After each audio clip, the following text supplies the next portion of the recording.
Everything rises and falls on leadership. The ability to lead well is fueled by living your cause and purpose. This podcast will equip you with the tools to do just that.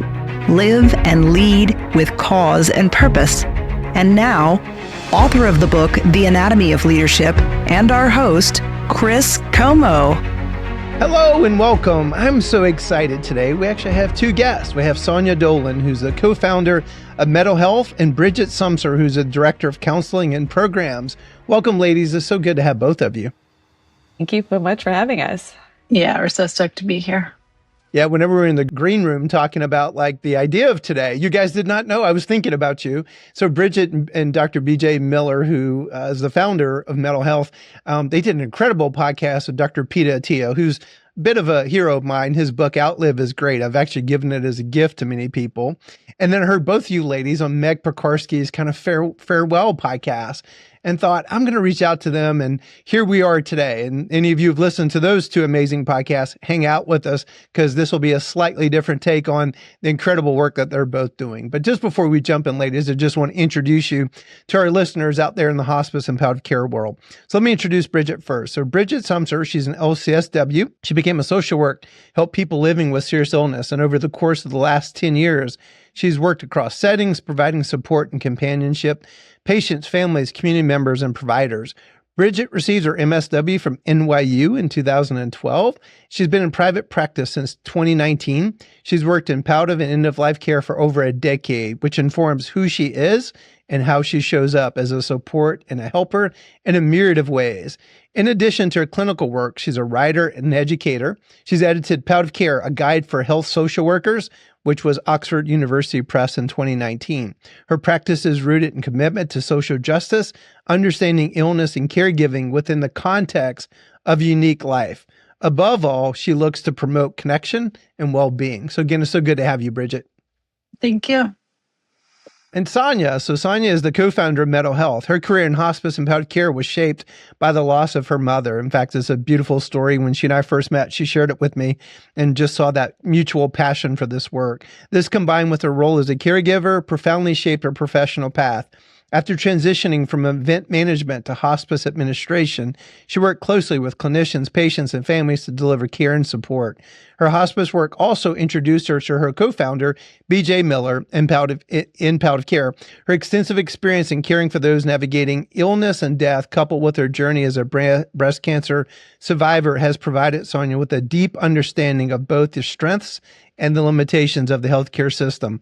Having journeyed that with a family member, Sonya, I totally know what you mean by that. She is particularly committed to working with empathy, compassion, learning from clinicians, and recognizing the essential role of heart-centered care and improving a patient and caregiver experience. So again, so good to introduce you to the hospice and palliative care world. I know you're pretty well known, but we do have a lot of listeners out there. So ladies, I prepared you for this first question, and you're going to put a cool twist on it. So what is your superpowers? We're going to answer for each other. Which is so cool. I'm going to go first. I think Sonya has a long list of superpowers, but one that really I think she utilizes every single day is the ability to help people feel, or to make people feel deeply cared for in the small things. The practical details, the logistical exchanges, the way that she answers the phone emanates love, acceptance, patience at all times. And it is something to really receive and to watch her facilitate for others. So beautiful. That's pretty cool. And why I love asking this question, Bridget, and first to mirror it to someone else is even very profound. We actually do, we're taping this and the show will be actually a month or so after our actual taping today. But the week after the actual taping, we do our leadership immersion course. And we usually have about 60, 70 leaders at hospice and palliative care. This one, you'd be interested to know, we have a lot of hospital leaders in this one as well. But we have them share. We kind of mix and match. It's all virtual, so we use the breakout room function. But we have them share their superpowers with each other because by the end, number one, they can mirror it back to one another, but they also have this amazing connection with each other going, I'm calling Bridget or I'm calling Sonya because this is their superpower. And the cool thing is that quite often, right, we see it more in others than we see it in ourselves, which is why it's such a difficult question for adults. So high five. The first time I met Sonya, totally can see that's her superpower. So great job. Sonya, you want to go next? Yeah, absolutely. Thank you, Bridget. It's also just nice to name someone else's superpower for them and introduce them to people. Same comment. Bridget has lots of superpowers, and the one that I'm going to call out is her ability to see about, I think, 5 layers deeper than the average person on any one situation that involves a human being. So Bridget has completely changed and shaped the way I think about things like denial and a good death. And these are all ideas and thoughts about the human beings in front of us and what is really going on for them. She has dissipated many misconceptions I have about things that I feel might be negative or not a good thing. And she has been able to wrap her arms around every single human experience and explain them for what they are and put them into a much more positive light. And I am constantly learning from how she thinks about human interaction, what we need from each other. She is a deep thinker and feeler about the human condition and existence and how we relate to one another. And I have just really enjoyed like all of the time that I've had with Bridget, on top of just lovely friendship, is also learning from her how to look at human beings in a completely different way and see what's really going on for them and understand it for what it is. She has a beautiful gift in that. Awesome. Well, Bridget, we'll do this in the second half of the show. I wonder your thoughts about the Madison. And so that'll give a little bit of a teaser. I don't know if you've actually seen it with Michelle Pfeiffer, which has been this rage. You've not. Oh my gosh. Well, we're going to talk about in the second half of the show because we can talk about TV. Amazing. We could actually talk about, and this will point our listeners, it's a new Paramount, an incredible one to binge watch. But the cool thing is they've introduced grief in a way to Americans in a brilliant way. Cinematography, it's in beautiful Montana region. And so kudos to Taylor Sheridan, because I'm thinking as hospice people, we need to talk about it a little bit more because we always struggle, right? How to talk about this stuff, which is a good segue. So let's actually talk about Mettle Health. So Mettle Health grew out of the vision of Dr. B.J. Miller, who's been just a powerful voice in the palliative care movement. What gap did BJ see in the current system that convinced him something like Mettle Health needed to exist? Yeah. I think we'll probably end up, just to a note for all of us, Bridget and I probably have a little bit of something to add to every question. So I imagine we'll be going back and forth between them. But when BJ and I were, creating Mettle, it was really born out of his lived experience. And I think the lived experience of a lot of clinicians in palliative care and hospice and other spaces of the reduction of time and human interaction between people providing the care in a healthcare setting and the people receiving that care. And basing what we wanted to do off of the beauty of what palliative care is meant to be, this addressing of every type of human suffering. And if that's the goal, how can we really tend to all of that in 15-minute quote encounters? There's not enough time to talk about how your diagnosis is affecting your sense of self, what it's doing to your relationships, how it's affecting your work, all of these things that are really important to us as humans outside of what is happening in our body. So we really wanted to create a space where people could talk about how this was affecting them as a person, not just how it was affecting their physical self. So it felt like there was so much more room to explore everything that a human might go through as a patient or a caregiver when they get a diagnosis, when they're living with a chronic illness, when they're at the end of a life. So we wanted a space to accompany people, to set expectations, to give them guidance, to give them an emotional support source. It's just healthcare was not set up to do those things, and it felt like an important missing gap. So that's what we wanted to do. Bridget, what would you like to add? Yeah, I think the piece that I think about, which is in some ways a restatement of what Sonya is sharing, is that, what we came to know by being, intensively integrated into the healthcare system in our own practices is it's in the in-between times. It's in the stuff of everyday life that people figure out how to live with these realities, what they mean, how they change their relationships, how they learn to talk about it, what questions they have. And there's something really powerful in meeting people in those in-between moments with a lot of space to address exactly what's coming up, free from the demands of the system that has its important agendas. So it's not so much, I think it's evolved for us in many ways from being a critique of the healthcare system and really an honest, sober look at what is the healthcare system designed and built to do, and what do people need sort of desperately in between visits. Good deal. Well, many families, and I feel like you're alluding to this with your answer, and I know some of our listeners are like leaning in going, what is mental health? And the good thing is I think we're going to put more meat on the bone, and I like going about it this way. So many families experience a huge gap between serious illness when someone actually qualifies for hospice. How do you describe that missing middle, and how does Mettle try to fill it? So Mettle Health provides virtual care and accompaniment for those facing illness, grief, and dying. And it's big. Like how you might identify yourself within any of those sorts of buckets is self-defined. So we don't have eligibility criteria. We don't have timelines. It's really a sort of self-identified, I'm dealing with grief because I'm about to become a mom and my mom died when I was young. I am anticipating the aging of my parents. I'm in the thick of trying to interpret what I'm hearing from healthcare providers. So, we're not defining when in the trajectories or experiences people should come to us, but creating a really open space to meet people where they are in these very different moments. And we think about the domains of our work, really born out of and inspired by the work of palliative care as sort of falling into four buckets. And those four buckets are the relational. So really taking care of like what's happening interpersonally, what's happening inside of a person. The practical, because we know that volume is loud. And when the practical volume is loud, it is super hard to tend to this stuff of the rest of our lives that is the most meaningful stuff usually. The existential, because this is the stuff of being a human that raises the really big questions that are hard to answer.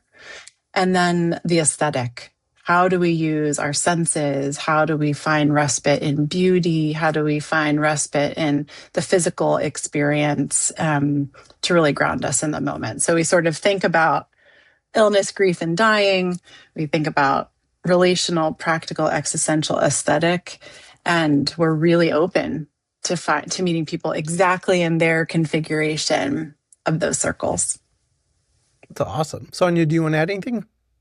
No, I think that's so beautiful. The only kind of addition I'll say is that part of the middle that we also wanted to address is the caregiver experience. And that was really important for us, was to say, caregivers, you are experiencing this as well. You're experiencing it in a different way, and there needs to be a place of dedicated support for you instead of just an add-on to the patient's experience, which I think is how it's felt a lot of times.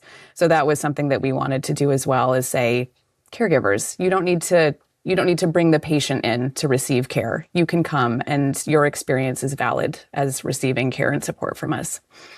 And I think just one other thought on that is like, caregiver experience matters for caregiver's sake, right? So as opposed to, I think, a more traditional healthcare frame, which is very concerned for caregivers, although lacking any reimbursement structure to do anything sustainably about it, concerned about caregivers in service to how it impacts patient well-being, because the patient is the center of that model. In our model, we get to be really flexible and move between, people living with illness, caregivers, folks that are more tertiary than that, but still deeply affected. We get to care for them as whole circles. We get to care for them as individuals, and really think about how their experience matters in its own right. So there are three things you remind me of. This is so cool.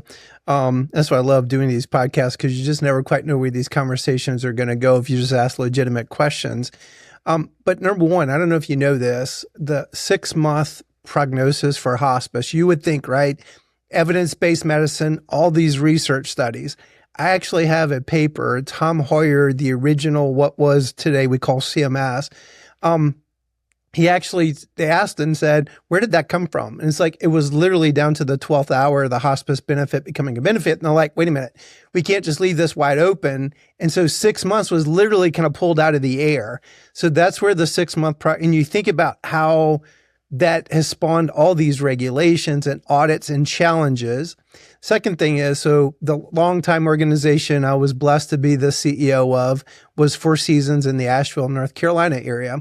And the lady who was our matriarch, who birthed the hospice in her living room over soup and sandwiches, I had to interview with her and the chaplain. Even though she was not the board chair, she was just the matriarch, the founder, and just beautiful, amazing woman. She died at 95, was my hero, kind of became my adopted grandmother. But in that interview, she said something to me that was profound. She said, we didn't become Medicare certified till 88. 1983, we know, was when the benefit. So 5 years they journeyed.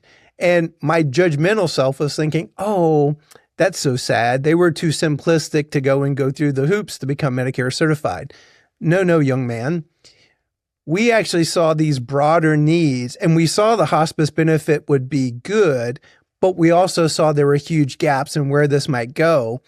I feel like she was being prophetic for the whole palliative care movement that later came about, and in some respects, prophetic of even Mettle Health of the world kind of being birthed, because, well, I think the hospice benefit is a beautiful thing, an amazing thing, but as you guys, I think, have identified, there are some things that it just actually doesn't. And then the last thing, you guys would probably love this. Have you ever heard of a constellation exercise before? It's very Asheville. We have this amazing good friend that's taken us several times, but it's like a unchoreographed play, and you give your team members certain roles. And I think you'll love this, Bridget. So we had Medicare, we had payers, we had the patient and the family. And the facilitator sits there and asks questions, and you go where the energy moves you. It's an unchoreographed play that's unlocking this wisdom, and then afterwards you debrief. Well, the constellation, so the whole constellation had its back to the patient. In fact, my good friend, Dr. Janet Bull, who both of you might know, she and BJ were good friends, was the patient. And she was actually on the ground kind of huddled. And by the end of the exercise, the constellation had rearranged itself around the patient. And it was such a poignant moment. Like, I literally could still see it in my mind's eye, because today it's really not the case. The patient is not, I do believe that's the beauty of hospice, taking that wisdom to palliative care. But when we look at the broader healthcare system, quite often that does get lost. And then the caregiver even maybe more so. Does that resonate with you guys and like kind of align like why you've done some of the things you've done? Yeah, very much. Absolutely. Very much. I think, that the anecdote about, the hospice benefit, it's a key part of my teaching actually about hospice every time I sort of introduce hospice to a group of learners, because not only has it informed regulation and access to services, but it's informed our collective psyche about what the end of life is. Mm-hmm. We know the hospice benefit is underutilized. We know it's utilized most commonly in the last month of life, but it's limited end of life to 6 months or less, right? And it's created a sort of arbitrary time around an entire developmental stage of human experience, right? There's huge implications for that in terms of how we talk about it, when we think we're supposed to approach these topics. And it was simply because they did not feel like they would pass it for a year, right? That the thing that was going to make it most likely to become a solid thing in the world was 6 months. This was not based on data or fact or even human experience, Right. It's Isn't that crazy? Yeah. It is now. And someone who's going to throw something at me as my listeners. I always love their feedback. It is now a $30 billion industry that has now attracted private equity and for-profit. And that is one of the key hinge moments that it was, and there are other things in history, like the whole, the demilitarized zone between South and North Korea was like, it wasn't like this big research. It was these guys late at night and they're like, we got to separate it. And they kind of drew a line. And now you have this whole thing, even in, global politics and strategy, that like two guys in the middle of the night, there's the line. I think that's actually similar to the 6 month prognosis. So it's sad, I guess is the word for me, because I think, Bridget, to your point, it also informs how people think about their own dying. So there's this misconception that if I sign on to hospice, somehow this 6-month thing applies to me, that I am signing up to die in 6 months or less, when in fact this was a choice that was just pulled out for a program. So I hear all the time people saying, like, they think that that's what this means, that there's a science, a deep, deep science behind it. And that when they sign on, it means that they have 6 months or less to live, and that that's what they are agreeing to. So there's a real disconnect, between this kind of administrative choice and how people think about the end of their lives. That's so good. There's a whole nother tangent. I may come back to that towards the end. So hospice and palliative care, as we just talked about, within the U.S. is largely structured around that Medicare reimbursement. But the cool thing about this innovation that you guys are birthing, operating, moving forward, operates on more of a private pay model. So what advantages does that give you, and what challenges does it also create? Yeah, it's both. There's the beautiful part of it, which is anyone can come here. You do not need a referral. You don't need a note from your doctor. You can come to our website and sign up and receive care like next week. So that was really important to us, to remove a lot of what feels like red tape for access to this type of care, and say anyone should be able to access this. It does not necessarily have to live in the medical bucket. It can live in the human bucket, and we can talk about humanity here. So there's something really great about that. And their financial considerations are real. So that can be difficult. And that's something that we are constantly thinking about, and trying to work into what it is we offer and how we offer care. And that type of care might be a one-on-one consultation. That care might be community. That care might be watching videos and reading more information about the issue at hand. So we're also wanting to expand what it means to care for people and have that be at different, it sounds so gross to talk about, price points, so that people can access it and, find something that's really helpful. So we're wanting to expand from beyond this just, okay, we're talking between us, to something larger where more people can access it, where there is care in different formats. But there's a beauty of being outside of the system. We get to kind of be this place where people know that we don't have any connection to their doctor, to their electronic medical record, that what they say in this space only lives in this space, that they can speak their fears, that they can say the things that frighten them or that they're worried about or that they're mad about, that this is a place that's not connected to anything else. And we hear that from them, that this is a place where they feel like they can be very honest.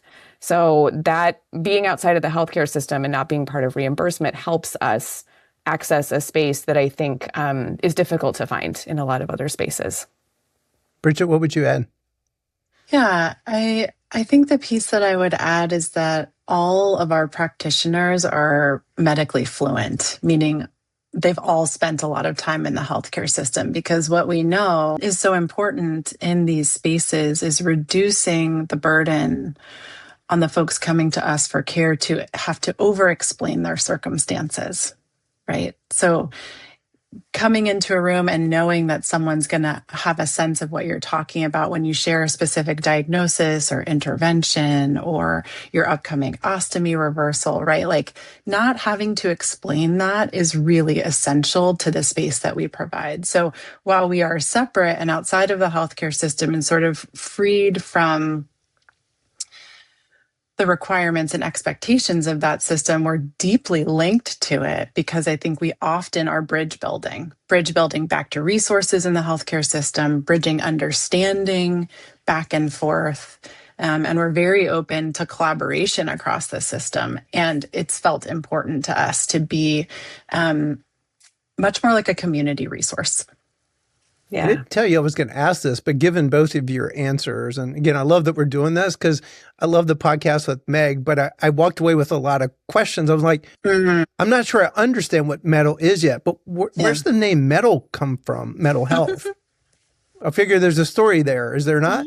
There is, and it's a pretty basic one. We started what was this service, and we didn't have a name, and there was just lots of discussion and talk and figuring out, okay, is it this or is it this? And the definition of Mettle, finding one's own resilience during difficult times, that's what I think we are actively trying to do. We are not trying to become the place that does the thing for you. We are not trying to become the place that gives you the answer. We are trying to become the place that helps you build a new muscle to cope with difficulty when you experience it.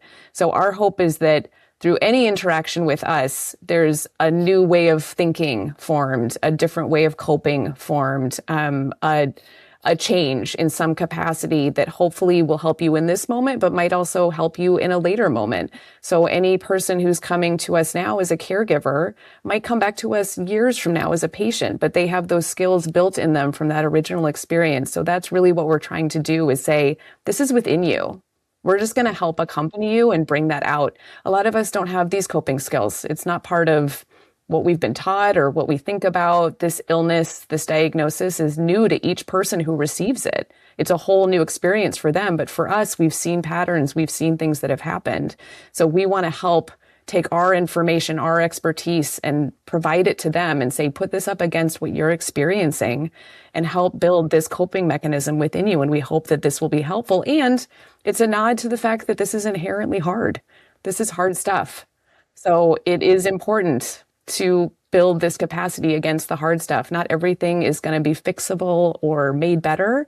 And we want to be able to sit with people in those moments as well. So the definition of Mettle really felt perfect for that moment. But I think if I remember correctly, and BJ might remember more than I do, is we're just, is it this? Is it this? Is it this? And then Mettle was the one, and we were just like, yeah, that's it. That's us. That's so cool. What we do. I was just going to say, I think it's also, this focus on like coping and skill building is an important differentiator because, I think in loving ways, we have a lot of conversations with healthcare providers that are like, but how are you different from us? And I already do that, right? Because we are surrounded by colleagues who deeply love their patients. And they spend more time than they really have, and they go extra miles, and they use in between moments to make connections and get resources, right? Like the healthcare system is filled with people that are incredibly devoted to other human beings. And so we get this sort of tender and sometimes really edgy, like, I think I do that. And the truth is, the seeds are often sown in doctor's appointments and clinic rooms, telehealth Zoom rooms, hospital rooms are anxiety chambers. They are intense places, and they're not often the places that people build new skills, right? And it would be sort of wild to expect them to. It's why psychotherapy doesn't happen in inpatient settings generally, right? The environment is not conducive to the kind of reflection and vulnerability required for skill building. And that is a lot of the stuff that we do, including the skill to be with, I can't fix this. It's incredibly uncertain. I'm really scared. And I'm here. That's really good. And also, maybe BJ might not like this, but it's actually a compliment. I also see where BJ's own story is actually in that. A lot of people know him from, I believe it was a TED Talk, right? Was it a TED Talk? Yeah, it was TED. And that's where he became very well known as a founder. So even his life story is reflective of that. And I think really good founders, right? We put our imprint, but Sonya, you shared a little bit of your own story of how you got there. So I love the fact that each of you are kind of woven into that as well, and how you're paying it forward to the world. Well, I think this is probably another good segue question. So Hospice really did pioneer the interdisciplinary team model. How does Mettle Health think about team composition and roles when supporting people, serious illness outside of this traditional hospice benefit that you guys are serving? I feel like I'll have a little bit of a note on inception, and then Bridget will have a note on how it actually works in real life. When we started Mettle, wanting to build a space that made more time for patient and caregiver navigation and lived experiences was one really important part.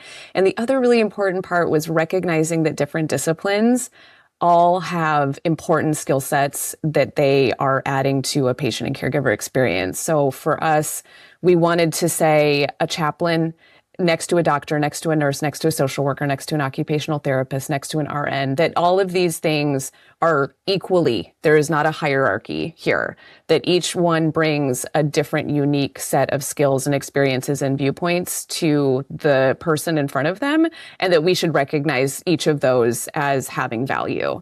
So for us, that was really, really important to say yes to team, and everyone on this team has something unique and important to bring, and each of us need to be able to take in that learning from that person. So really wanting to do away with the hierarchy that exists within a lot of the healthcare system of doctors up here and then we go down, and that felt really important to us. I think our practice proudly stands and like humbly in the lineage of what hospice brought to life in evolving teams from multidisciplinary teams to interdisciplinary teams, and this like radical idea of transdisciplinary practice. And, you know, I sort of wish that us hospice and palliative care folks like owned that a little more healthcare system wide, as like team-based care has sort of expanded. Like that's the stuff that's ours. We started that, you know. We're the people that know what that actually means and do the hard sort of continue to, in 2026, do the hard upstream work of, oh no, a social worker has just as much to say as a physician and sometimes more, and that can be a dance. I think one of the things that we have played with is sort of like transdisciplinary practice, but beyond, which is really multiple professions in the same role. So instead of everybody being in their profession specific role and, you know, sharing a little bit of the space, you know, in a generalist way, and then having their expertise in doing this dance, our setup is that doctors, nurses, social workers, mental health OTs, spiritual care and chaplains and beyond do the same job of accompanying patients and families. Right. And so it's born out of that lineage. We could not do it without the decades of team development and education that has come out of this field. And our spin on it is I do the same job as BJ, and BJ does the same job as Heather, our chaplain. And so we're really identified in the job of accompanier or accompaniment as opposed to our profession first. It's cool. Have you come up with a term for that, Bridget? Is this like transdisciplinary to the second power? Yeah, you know, we spend a lot of time every day thinking about the right words for what we do, as everybody in our field does and has for decades and decades and decades. And it's a good push. We actually we haven't come up for the word. I think the word we have landed on for you know, are we clinicians, are we professions, is that we think of ourselves as practitioners of accompaniment. But I'll get back to you. My mentor was a guy named Dr. Lee Thayer, and he actually was all about lexicon. And I'm like, I never even heard, like, what the hell does that word even mean? But it's actually people that take the time and richly define words, because this was kind of his core principle in life. We create the worlds we exist in based on the words that we use. And that's why I'm already a great fan of you guys, because I can tell you're very deliberate about your language. So are we in the organization I work with, which makes it really fun, right? Because you're always crafting. I would use the movie Inception. Sonya used that word earlier, that Leonardo DiCaprio movie, remember, where they're dreaming worlds, as a metaphor that you're doing that with your language, and being very thoughtful about it brings it hopefully about. And so I've noticed all throughout you're very deliberate with your language, which again, I'm a huge fan of. So good, we're succeeding. Yeah, great. I know, it's good to hear. Yeah, words matter. It's actually one of the things that I learned very deeply from working with this team, from working with BJ, from watching palliative and hospice care practitioners do their jobs, is that words really matter. It really does. And it's a beautiful craft that I think is kind of one of the misunderstood pieces of what palliative care and hospice does is that there's a whole beautiful language and communication piece of this that I don't think gets the time and attention and valuation that it deserves, because all of us think, well, I have a mouth and I can talk, so therefore I can communicate. And this is an upper level of that. And it is actually very stunning and beautiful to watch when someone knows how to do it, like, well. Well said. Don't miss part 2 of this episode coming this Friday.